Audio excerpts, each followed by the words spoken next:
नमस्कार मित्रों, doctor S Yadav आपका पुनः स्वागत करता है व्यवस्थापिका के भाग 3 में।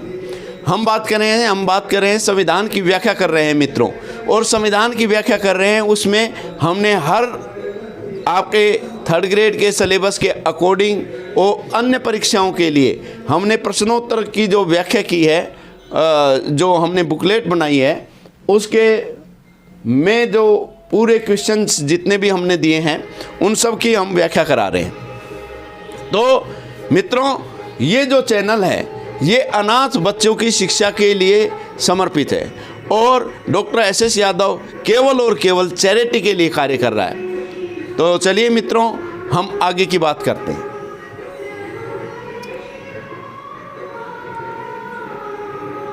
क्वेश्चन 49, अस्थायी लोकसभा अध्यक्ष प्रोटेम स्पीकर को कौन नियुक्त करता है? तो इसको कौन नियुक्त करता है? प्रोटेम स्पीकर को राष्ट्रपति नियुक्त करता है ना। जो सबसे अधिक आयु का होता है, सबसे ज़्यादा उम्र का होता है, उसको प्रोटेम स्पीकर बनाया जाता है। जैसे अब राजस्थान विधानसभा की बात करें तो अपनी राजस्थान विधानसभा में गुलाब चंद कटारिया साहब को क्या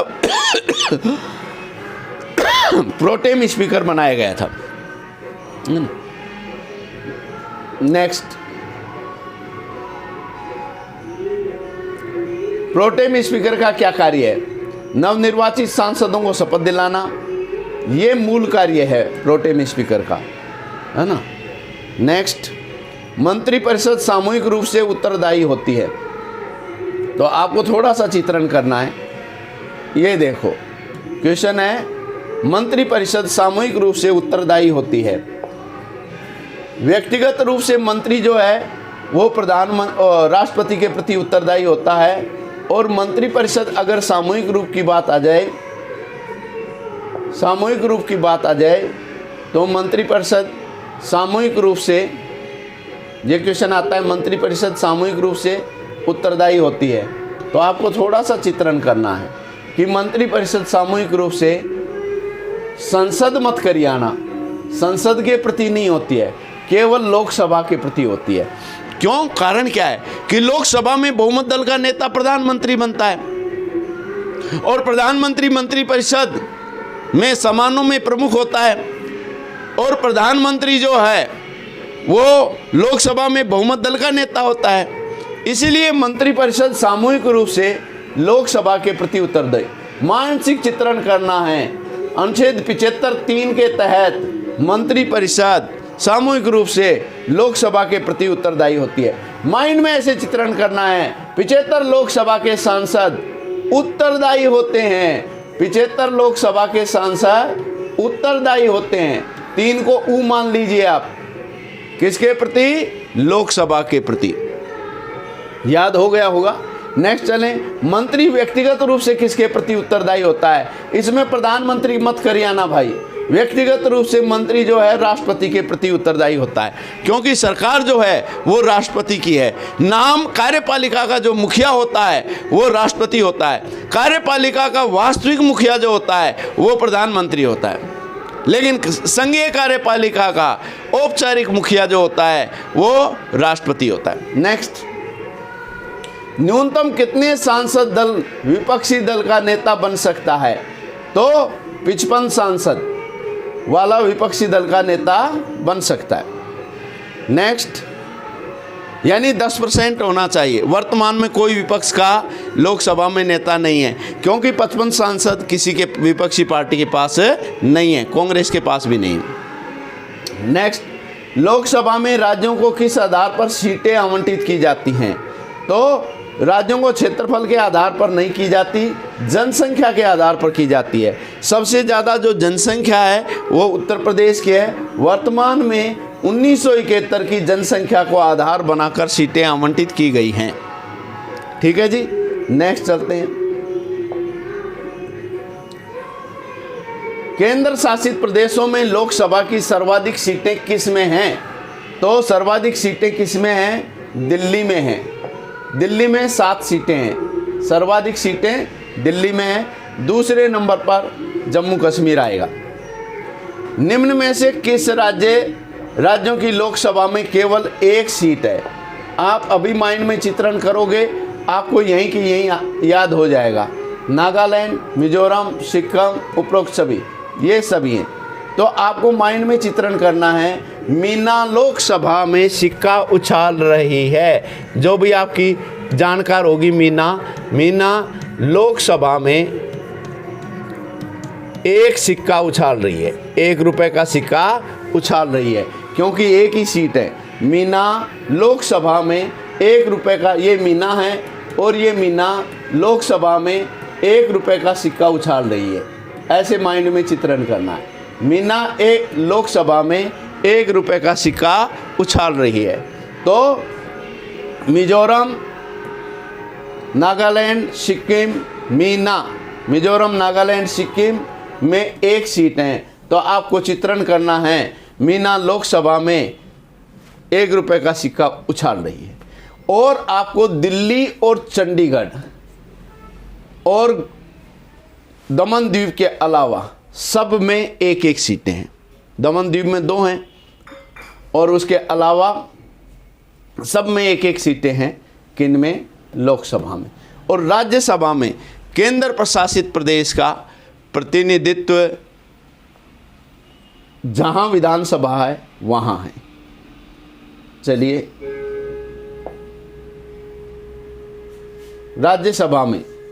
राज्यसभा की बात आगे आएगी, भी लोकसभा चल रही है।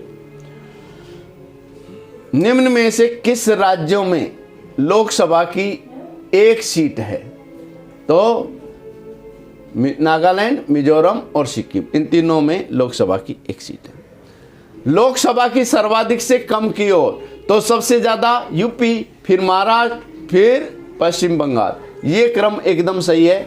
इनमें सबसे ज़्यादा सीटें किस में हैं? उत्तर प्रदेश में 80, महाराष्ट्र में 48 और बंगाल में 42 और बिहार में 40।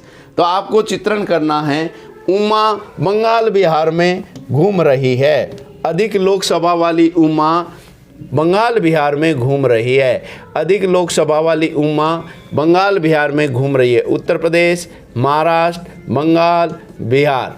उत्तर प्रदेश, महाराष्ट्र, बंगाल, बिहार, इसमें सीटों का क्रम है। यूपी में कितनी हैं? 80 हैं, महाराष्ट्र में 48 हैं, पश्चिम बंगाल में 42 हैं और बिहार में 40 हैं।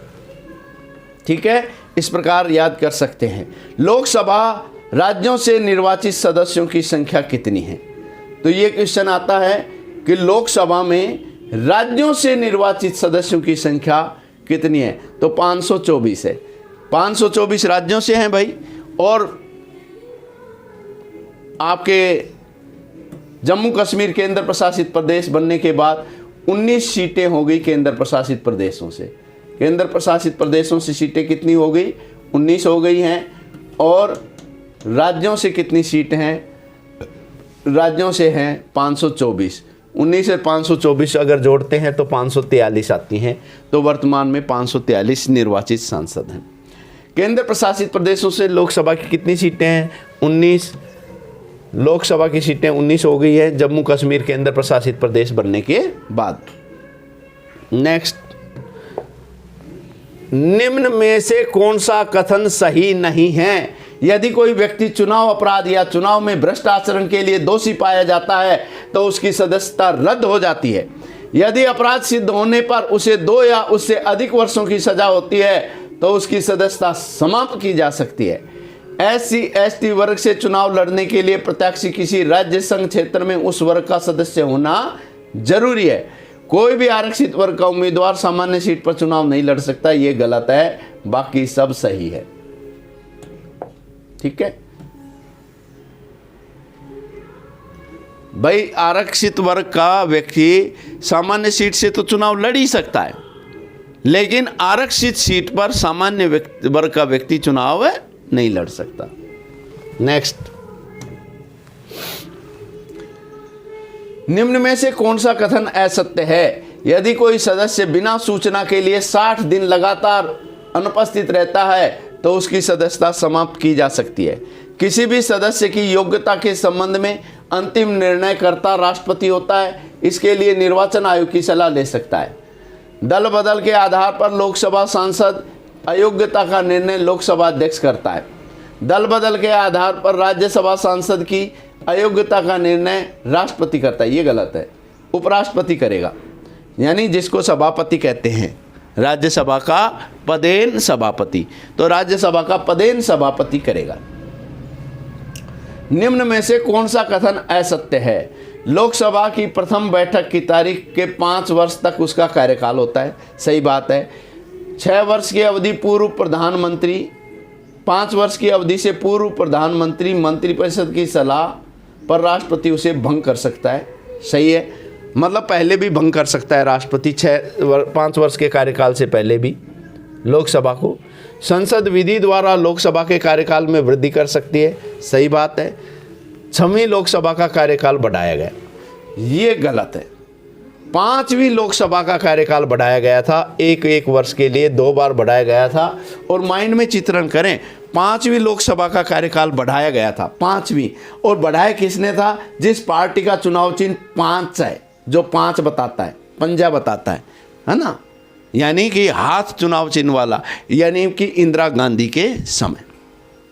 तो 5वीं चित्रण करेंगे, पंजे वाले प्रधानमंत्री इंदिरा गांधी ने 5वीं लोकसभा का कार्यकाल बढ़ाया था। तो ये आपको याद रखना है मित्रों, ये आया हुआ है एसएससी में। नेक्स्ट, लोकसभा का प्रत्याशी बनने के लिए कितने वर्ष की आयु चाहिए? 25 वर्ष, ये आपको पता ही है। नेक्स्ट, किसको पॉपुलर चैम्बर कहा जाता है ना, यानी कि लोकप्रिय चैम्बर। लोकप्रिय चैम्बर किसको कहा जाता है? लोकसभा को कहा जाता है, लोकप्रिय सदन, लोकसभा। क्योंकि जनता का सदन है, सीधे जनता द्वारा निर्वाचित है, प्राथमिक सदन है ना। प्रथम सदन भी कहा जाता है लोकसभा को, क्योंकि आप जैसे ये लोकसभा है और ये आप हो, तो आप डायरेक्ट चुनते हो, इसीलिए लोकसभा को क्या कहा जाता है? प्रथम सदन। और राज्यसभा को द्वितीय सदन कहा जाता है ना। इसमें सबसे ज़्यादा कन्फ्यूजन क्या होता है कि राज्यसभा उच्च सदन है, तो उच्च को हम प्रथम मान लेते हैं, कई बार यहाँ जाके गड़बड़ी हो जाती है। तो ये आपको ध्यान में रखना है, ठीक है जी। नेक्स्ट, क्यों राज्यसभा को द्वितीय सदन भी बता देते हैं क्यों कहा जाता है। राज्यसभा अपने आप चिल्ला कह रही है मैं द्वितीय सदन हूँ। आप चुनते हो विधायक को, एमएलए को, और एमएलए चुनता है राज्यसभा के सांसद को। समझ में आए? फर्स्ट एंड सेकंड एंड होगी ना द्वितीय सदन। क्लियर? नेक्स्ट, निम्न में से कौन सा उस समूह को पहचानिए जो राज्य केंद्र शासित प्रदेशों में लोकसभा में केवल 1 सीटें हैं? तो चंडीगढ़, सिक्किम, मिजोरम, गोवा, मेघालय, नागालैंड, अरुणाचल प्रदेश, सिक्किम, लक्षद्वीप। तो चंडीगढ़, सिक्किम और मिजोरम राज्य और केंद्र प्रशासित प्रदेश दोनों का ही पूछा है। तो चंडीगढ़, सिक्किम और मिजोरम, इनमें 1 सीट है। ये आरएस में आया था, आरएस प्री में, इनमें 1 सीट है।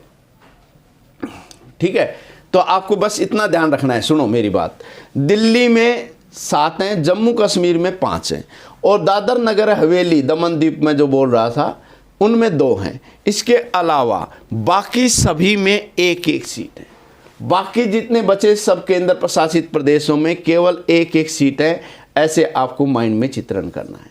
नेक्स्ट क्वेश्चन है, निम्न में से कौन सा कथन लोकसभा अध्यक्ष के संबंध में सही नहीं है? लोकसभा अध्यक्ष कुछ समितियों का प्रधान सभापति होता है। सही बात है। सभी अध्यक्ष सभी संसदीय समितियों के सभापति को नियुक्त करता है। सही बात है। लोकसभा अध्यक्ष राष्ट्रपति और संसद के बीच पत्र व्यवहार का माध्यम है। सही बात है। लोकसभा अध्यक्ष को राष्ट्रपति शपथ दिलाता है। मित्रों, हम पहले भी बात कर चुके हैं कि लोकसभा के अध्यक्ष को कोई शपथ नहीं दिलाता है, वह केवल सांसद के रूप में शपथ लेता है। लोकसभा के सांसद के रूप में शपथ लेता है, अध्यक्ष के रूप में नहीं लेता है। ये आपको अच्छे तरीके से चित्रण कर लेना है। वह अध्यक्ष के रूप में शपथ नहीं लेता है, केवल सांसद के रूप में शपथ लेता है। नेक्स्ट चलते हैं।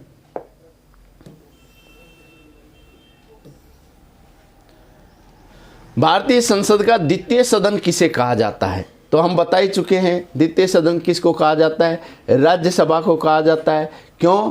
क्योंकि राज्यसभा ना कि सीधे प्रत्यक्ष रूप से निर्वाचित होती, क्योंकि राज्यसभा राज्यों की विधानसभाओं द्वारा निर्वाचित होते हैं, ना कि प्रत्यक्ष रूप से। आपने एमएलए को चुना, अभी थोड़ी देर पहले हमने बात की थी, और एमएलए ने किसको चुना है? एमएलए ने चुना है राज्यसभा के सांसद को। इसलिए राज्यसभा द्वितीय सदन है और लोकसभा प्रथम सदन है। नेक्स्ट, निम्न में से कौन सा कथन सत्य है? राज्यसभा को राज्यों का सदन कहा जाता है, बिल्कुल सही बात है। राज्यसभा को विशेषज्ञों का सदन कहा जाता है क्योंकि इसमें 12 विशेषज्ञ मनोनीत होते हैं, बिल्कुल सही है। राज्यसभा को ऊपरी सदन और उच्च सदन भी कहा जाता है, सारे कथन सत्य हैं, बिल्कुल सही है। नेक्स्ट चलिए, राज्यसभा के सदस्य का कार्यकाल कितने वर्ष का होता है? कोई कार्यकाल नहीं होता, स्थायी सदन है। राज्यसभा के सदस्य कार्यकाल 6 वर्ष का होता है, राज्यसभा के सदस्य का कार्यकाल 5 वर्ष का होता है, 4 वर्ष का होता है। राज्यसभा स्थायी सदन है लेकिन उसके सदस्य का कार्यकाल 6 वर्ष का होता है, बी उत्तर होगा। निम्न में से किस विधेयक के गतिरोध दूर करने के हेतु लोकसभा राज्यसभा की संयुक्त बैठक हो सकती है? धन विधेयक बिल्कुल नहीं हो सकती। धन विधेयक, कौन सा धन विधेयक होगा यह लोकसभा अध्यक्ष तय करता है। विनियोग विधेयक बिल्कुल नहीं हो सकती। संविधान संशोधन विधेयक में भी बिल्कुल नहीं है। क्यों? क्योंकि उसमें अलग अलग बहुमत से पास करना होता है। तो सामान्य विधेयक पर हो सकती है ना।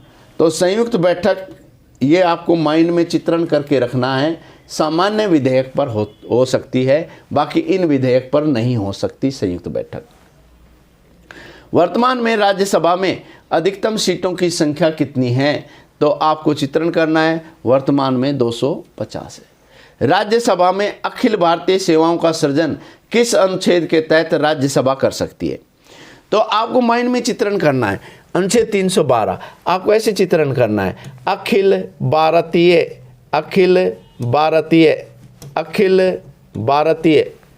अरे भारतीय नहीं, भारतीय, अखिल भारतीय, तो अनुच्छेद 312 अखिल भारतीय सेवाओं का सृजन राज्यसभा कर सकती है, अनुच्छेद 312 के तहत।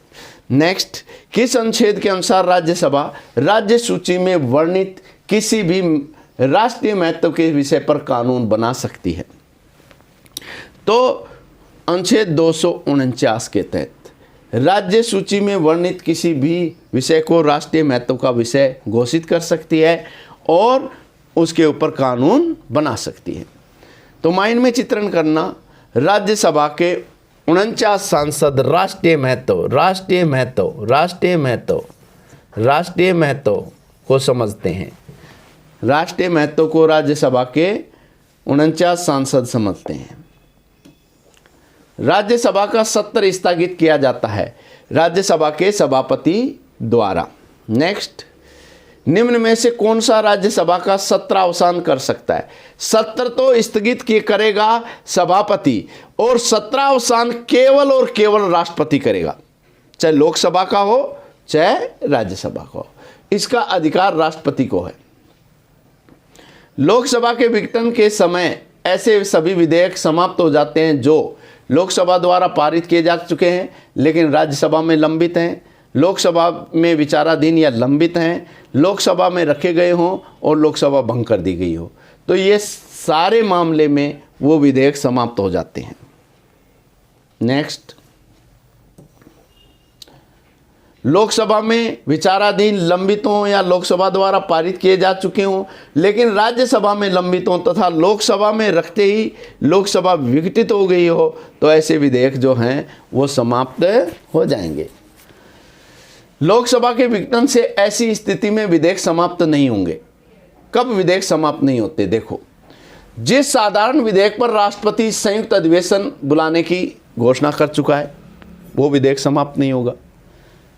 जिस विधेयक पर राज्यसभा में विचार चल रहा है वह लोकसभा द्वारा पारित नहीं किया गया है, समझ रहे हो मेरी बात? राज्यसभा में ही रखा और राज्यसभा में विचार चल रहा है और उसी समय लोकसभा भंग हो गई, तो वो विधेयक भी खत्म नहीं होगा। नेक्स्ट, जिस विधेयक को दोनों सदनों ने पारित कर दिया, राष्ट्रपति की स्वीकृति के लिए भेज दिया।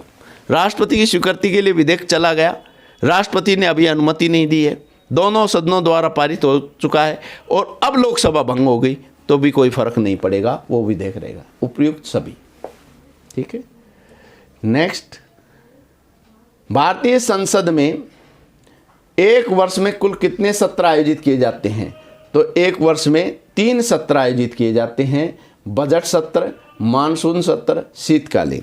कई लोग ग्रीष्मकालीन कर आते हैं, तो ग्रीष्मकालीन सत्र नहीं होता है भैया। कौन सा होता है? बजट सत्र जो अब चल रहा है, मानसून सत्र जब वर्षा होती है तब, और शीतकालीन सत्र जो है नवंबर दिसंबर में जब होता है। निम्न में से क्या असत्य है? प्रश्नकाल के तुरंत बाद शून्यकाल आता है। संसदीय व्यवस्था में शून्यकाल भारत की देन है। शून्यकाल में बिना किसी पूर्व सूचना के राष्ट्रीय महत्व का मुद्दा उठाया जा सकता है। तो ये सभी है, सही बात है। शून्यकाल भारतीय संविधान की देन है, इसका संविधान में कोई उल्लेख नहीं है, ये ध्यान रखना है। भारतीय संसदीय प्रणाली की ये एक देन है। नेक्स्ट, निम्न में से कौन सा कथन असत्य है? प्रश्नकाल 3 प्रकार के प्रश्न पूछे जाते हैं। तारांकित प्रश्न का उत्तर तुरंत मौखिक रूप से दिया जाता है, बिल्कुल सही बात है। अतारांकित प्रश्न का उत्तर लिखित रूप से दिया जाता है। लोक महत्व के किसी भी तत्कालिक विषय पर प्रश्न पूछे जाने वाले अतारांकित प्रश्न कहलाते हैं। तो ये जो गलत है भाई, लोक महत्व के मुद्दे पर जो प्रश्न पूछे जाते हैं वो तात्कालिक विषय पर पूछे जाने वाले प्रश्न नहीं होते, बल्कि अल्प सूचना प्रश्न कहलाते हैं। क्या कहलाते हैं? अल्प सूचना।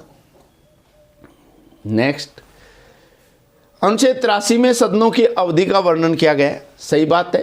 अनुच्छेद 84 में संसद की सदस्यता की अर्हता का, योग्यता का वर्णन किया गया है, बिल्कुल सही है। 85 में संसद के सत्रावसान, विघटन की बात कही गई है, चलिए बिल्कुल सही है। और ये तीनों जगह 3 क्वेश्चन आए हुए थे, मैंने एक में समेट कर रखा है। आप थोड़ा सा चित्रण करेंगे। 83 की अवधि वाले 84 में योग्यता प्राप्त करते हैं और 85 में विघटित हो जाते हैं, है ना। माइंड में कैसे चित्रण किया? 83 की अवधि वाले 84 में अर्हता प्राप्त करते हैं और 85 में विघटित हो जाते हैं। ये ऐसे आपको थोड़ा सा चित्रण कर लेना। अनुच्छेद 86 में सदनों को संदेश अभिभाषण के लिए राष्ट्रपति के अधिकार का वर्णन किया गया है कि भाई राष्ट्रपति का अधिकार है कि वो संसद में अभिभाषण या कोई संदेश भेज सकता है। अनुच्छेद 87 में राष्ट्रपति के अभिभाषण की चर्चा की गई है। और अनुच्छेद 88 दोनों सदनों में मंत्रियों और महान्यायवादी के अधिकार, यानी मंत्री चाहे किसी भी सदन का सदस्य हो, दोनों सदनों में बैठ सकता है। महान्यायवादी किसी भी सदन का सदस्य नहीं होता, लेकिन फिर भी संसद की कार्रवाई में भाग ले सकता है, सरकार का पक्ष रख सकता है, सरकार की आलोचना नहीं कर सकता। वो पक्ष रख सकता है सरकार का, आलोचना नहीं कर सकता, उसको वोट डालने का भी अधिकार नहीं है। तो ये क्वेश्चन आता है कि ऐसा कौन सा व्यक्तित्व है या ऐसा कौन सा पद है जो क्या है, संसद की कार्रवाई में भाग ले सकता है लेकिन उसको वोट करने का अधिकार नहीं होता और वो संसद का सदस्य भी नहीं होता। तो आपको ध्यान रखना है कि कई लोग राष्ट्रपति कर आते हैं, राष्ट्रपति कार्रवाई में भाग नहीं लेता है भाई, वो अभिभाषण देने जाता है, ये ध्यान रखना है आपको। तो वो है महान्यायवादी। नेक्स्ट, निम्न में से कौन से कथन सही है? अनुच्छेद 108 में संयुक्त अधिवेशन का वर्णन किया गया है। संसद सचिवालय का वर्णन 98 में किया गया है। संसद सदस्यों को शपथ का उल्लेख 99 में किया गया है। सभी सत्य हैं। चित्रण करो, देखो आप थोड़ा सा चित्रण करो। आपने चित्रण किया, ये देखो, एक सदन, ये गोल संसद है, एक सेंट्रल हॉल में बैठेंगे लोकसभा और राज्यसभा, एक सेंट्रल हॉल में बैठेंगे लोकसभा, ये लोकसभा है, ये राज्यसभा। एक सेंट्रल हॉल में बैठेंगे लोकसभा और राज्यसभा, एक सेंट्रल हॉल में बैठेंगे लोकसभा और राज्यसभा। आपने माइंड में ऐसे चित्रण किया, एक सेंट्रल हॉल में बैठेंगे, ये सेंट्रल हॉल है और इसमें लोकसभा और राज्यसभा ये दोनों सदन बैठ रहे हैं, तो याद हो गया होगा आपको। फिर 98 में सचिव और अब माइंड में ऐसे चित्रण करो, देखो नवा सांसद, नवा सांसद हम बोलते हैं ना, नवा राजस्थानी भाषा में, यानी नए नवा सांसद, पंजाबी में नवा बोलते हैं। नवा सांसद शपथ लेते हैं, नवा सांसद शपथ लेते हैं, यानी अनुच्छेद 99 में सांसदों की शपथ का उल्लेख किया गया। नेक्स्ट माइंड में चित्रण करना है, 90 सांसद शपथ लेते हैं, 90 का अर्थ होता है नया, 90 सांसद शपथ लेते हैं, है ना। और एक सेंट्रल हॉल में बैठेंगे लोकसभा और राज्यसभा, तो आपको ये चित्रण हो ही गया होगा। नेक्स्ट, निम्न में से कौन सा कथन सत्य है? श्री हरवंश नारायण सिंह वर्तमान में राज्यसभा के उपाध्यक्ष हैं, बिल्कुल ठीक है। श्री जगदीप धनखड़ वर्तमान में राज्यसभा के सभापति हैं, बिल्कुल ठीक है। अनुच्छेद 120 के अनुसार संसदीय भाषा हिंदी या अंग्रेजी में होगी, बिल्कुल सही है, सभी कथन सत्य है। किसी भी विधेयक पर संसद में कुल कितने वाचन होते हैं? तो आपको चित्रण रखना है, किसी भी विधेयक पर संसद में 3 वाचन होते हैं, है ना। कितने वाचन होते हैं? 3 वाचन होते हैं, आपको चित्रण कर लेना है। 109 में धन विधेयक की प्रक्रिया का उल्लेख किया गया है ना। कौन सा विधेयक धन विधेयक होगा, यह कौन तय करता है? लोकसभा अध्यक्ष तय करता है। प्रक्रिया 110 में धन विधेयक की परिभाषा दी गई है कि धन विधेयक क्या होता है, और 112 में वार्षिक वित्तीय विवरण अर्थात बजट के बारे में वर्णन किया गया। अब राज्यसभा में किन में एक सीट है? किन राज्यों में? मणिपुर, मिजोरम, सिक्किम, गोवा, त्रिपुरा, अरुणाचल प्रदेश, नागालैंड, पुदुचेरी, सभी में। तो आपको चित्रण करना है, सभी में है, इनमें एक एक सीट है। कितनी सीट है? एक एक सीट है। आपको क्या चित्रण करना है? पुदुचेरी से मम्मी राज्यसभा में कम गति से आना, मम्मी राज्यसभा में कम गति से आना। एक कोई राष्ट्रीय पार्टी का नेता बोल रहा है अपनी मम्मी को, क्योंकि वो मम्मी बेटे ही हैं उस पार्टी में, तो मैं किसी पार्टी का नाम नहीं ले रहा हूँ, आपको माइंड में उनका चित्रण करना है।